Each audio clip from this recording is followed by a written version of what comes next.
নমস্কার। কবিগুরু রবীন্দ্রনাথ ঠাকুরের লেখা কবিতা হারিয়ে যাওয়া। ছোট্ট আমার মেয়ে সঙ্গিনীদের ডাক শুনতে পেয়ে সিঁড়ি দিয়ে নিচের তলায় যাচ্ছিল সে নেমে।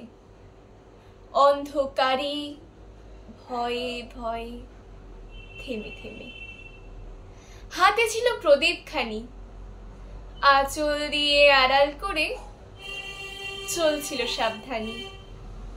আমি ছিলাম ছাতে, তারায় ভরা চৈত্র মাসের রাতে।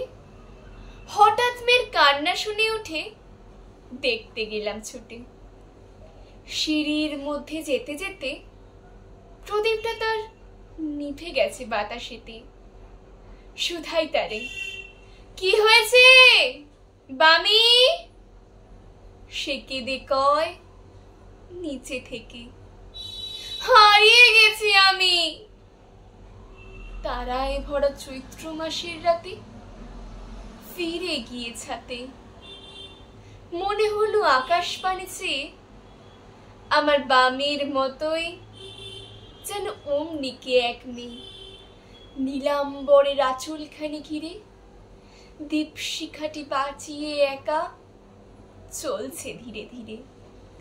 নিত্য যদি আলো যদি হঠাৎ যেত থামি, আকাশ ভরে উঠত কেঁদে, হারিয়ে গেছি আমি। নমস্কার।